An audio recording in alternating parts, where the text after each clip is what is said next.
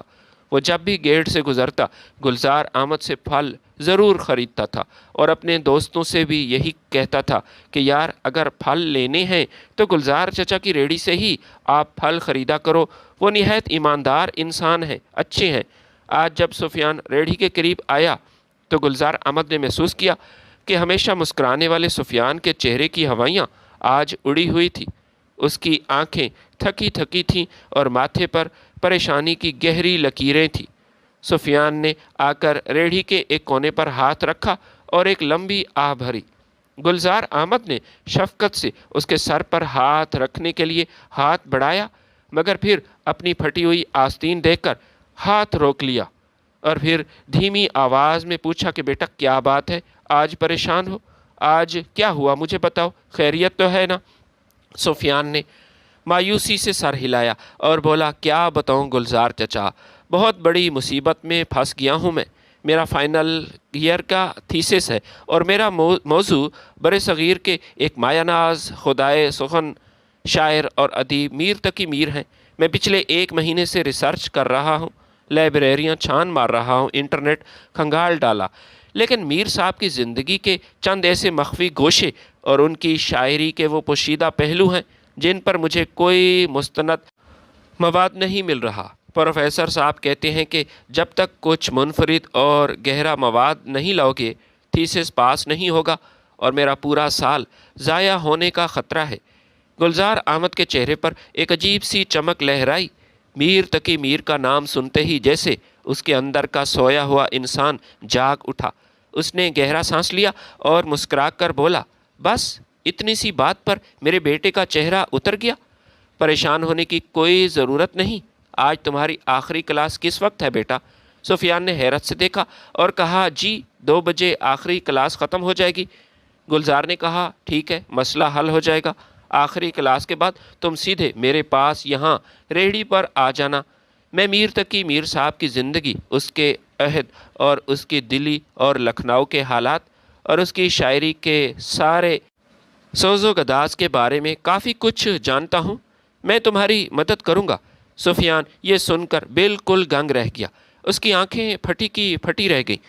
وہ کبھی سامنے کھڑی پھلوں کی دیمک زدہ ریڑھی کو دیکھتا تو کبھی گلزار احمد کے چہرے پر جمی جھریاں اور اس کی سادگی سے بھرے روپ کو تکتا تھا۔ اسے یقین نہیں آ رہا تھا کہ ایک معمولی پھل فروش جو کہ اتنا غریب ہے، وہ اردو ادب کے اتنے بڑے نام پر ریسرچ میں اس کی مدد کرنے کا دعویٰ کر رہا ہے۔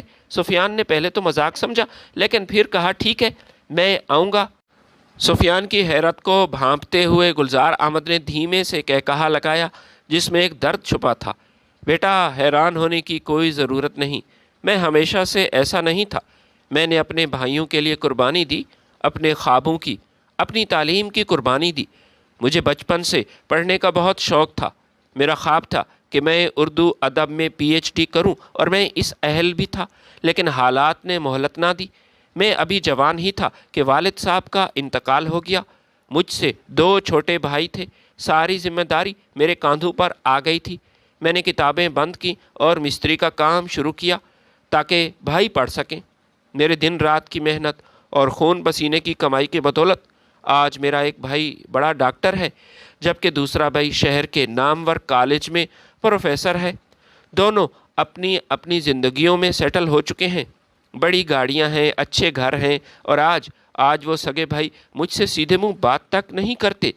خیر چھوڑو اس بات کو، ہر کسی کا اپنا نصیب ہوتا ہے، شاید میرے نصیب میں اپنوں کی بے رخی اور یہ ریڑھی ہی لکھی تھی۔ بشرط کہ اللہ راضی رہے۔ سفیان کا دل گلزار چچا کی داستان سن کر پسج گیا۔ اس نے جذباتی ہو کر پوچھا، چچا آپ نے بھائیوں کے لیے اتنا کچھ کیا، کیا آپ کی اپنی کوئی اولاد بھی ہے یا نہیں؟ آپ کا کوئی بیٹا نہیں جو اس عمر میں آپ کا سہارا بنتا؟ گلزار احمد کا دل تڑپ اٹھا۔ اس کی نظریں لاشعوری طور پر یونیورسٹی کے اسی حال کی طرف گئیں جہاں اس کا اپنا سگا بیٹا ذیشان اس وقت کلاس لے رہا تھا۔ اس نے اپنے بیٹے سے کیا ہوا وعدہ اسے یاد آیا کہ وہ کبھی بھی اپنی شناخت ظاہر نہیں کرے گا تاکہ ذیشان کی شان میں کمی نہ آئے۔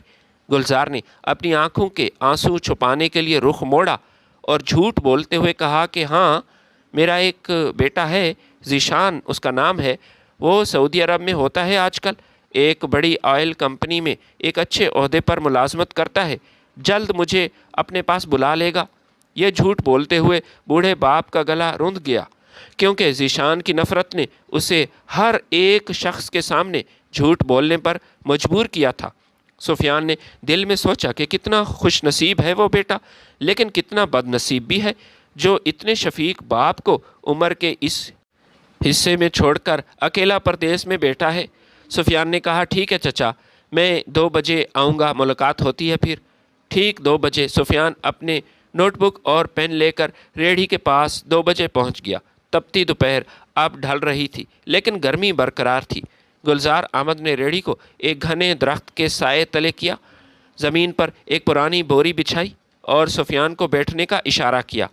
سفیان بیٹھ گیا اور گلزار احمد نے بولنا شروع کیا۔ جیسے ہی گلزار احمد نے میر تقی میر پر گفتگو کا آغاز کیا، سفیان کے ہوش اڑ گئے۔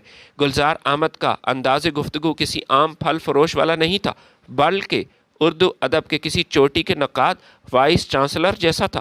وہ میر تقی میر کے نہ صرف اشعار پڑھ رہے تھے بلکہ پس منظر میں چھپے میر کے ذاتی غم، دلی کی بربادی کے نوحے اور لکھنؤ ہجرت کے اسباب کو اس تفصیل کے ساتھ بیان کر رہا تھا کہ سفیان کا پین کاغذ پر جادو کی طرح چلنے لگا۔ میر صاحب کی شاعری صرف قافیہ اور ردیف کا نام نہیں ہے سفیان بیٹا، یاد رکھنا۔ گلزار نے آنکھیں بند کر کے میر کا ایک شعر پڑھا، سرہانے میر کے آہستہ بولو، ابھی تک روتے روتے سو گیا ہے۔ گلزار نے تشریح کرتے ہوئے کہا، اس شعر میں جو کرب ہے وہ میر کا ذاتی کرب تھا جو انہوں نے اپنوں کی بے وفائی اور زمانے کی ٹھوکروں سے پایا تھا۔ گلزار یہ تشریح میر کی کر رہا تھا لیکن سفیان کو یوں لگا جیسے گلزار خود اپنی کہانی سنا رہا ہو۔ 1 گھنٹہ کیسے گزرا سفیان کو پتہ تک نہ چلا۔ اس 1 گھنٹے کے اندر گلزار احمد نے سفیان کو میر تقی میر کی زندگی کے وہ نایاب گوشے لکھوائے جو سفیان کو کسی بڑی سے بڑی کتاب، لائبریری یا انٹرنیٹ کی کسی ویب سائٹ پر بھی نہیں مل سکتے تھے۔ سفیان کے چہرے پر اب پریشانی کی جگہ ایک فاتحانہ چمک تھی۔ وہ فرتے جذبات سے اٹھا، اس کی آنکھوں میں احترام کے آنسو تھے۔ اس نے آگے بڑھ کر گلزار احمد کے پھلوں کے داغوں سے بھرے کھردرے ہاتھوں کو پکڑا اور پھر ان ہاتھوں پر بوسہ دیا اور کہا کہ آپ واقعی ایک عظیم انسان ہیں۔ سفیان نے جذباتی آواز میں کہا، خدا کی قسم گلزار چچا، آپ کو اس سڑک کے کنارے ریڑھی پر نہیں بلکہ ہماری یونیورسٹی کے اندر شعبہ اردو کا پروفیسر ہونا چاہیے تھا۔ آپ علم کا وہ سمندر ہیں جس کی قدر اس اندھے معاشرے میں شاید نہیں کی گئی۔ گلزار احمد نے محبت سے سفیان کے سر پر ہاتھ پھیرا اور کہا، بس بیٹا، اللہ تمہارے تھیسس میں تمہیں کامیابی دے۔ اس تمام منظر کے دوران یونیورسٹی کے ہال کے کوریڈور میں کھڑا ذیشان دور سے یہ سب دیکھ رہا تھا اور یہی سوچ رہا تھا کہ شاید آج میرا باپ سفیان کو میرے بارے میں بتائے گا۔ اس نے دیکھا کہ اس کا کلاس فیلو سفیان، جو کلاس کا لائق لڑکا ہے، اس کے باپ کے ساتھ گھنٹوں سے کیوں بیٹھا ہے، اب اس کے ہاتھوں کو چوم رہا ہے۔ ذیشان کے دل میں قدردانی کی بجائے خوف کی لہر دوڑی۔ وہ خوف زدہ ہو گیا کہ کہیں سفیان کو سچائی کا پتہ نہ چل گیا ہو، کہیں اس کے باپ نے اس کا راز فاش نہ کر دیا ہو۔ اس کا خون کھول اٹھا اور غصے سے دانت پیستا ہوا وہ ریڑھی کی طرف بڑھنے لگا۔ ذیشان تیز قدم اٹھاتا غصے سے پھنکارتا ہوا ریڑھی کی طرف بڑھ رہا تھا۔ اس کا چہرہ خوف اور طیش کے ملے جلے جذبات سے بگڑ چکا تھا۔ خوش قسمتی سے ذیشان کے پہنچنے سے چند لمحے پہلے ہی سفیان اپنا رجسٹر سنبھالے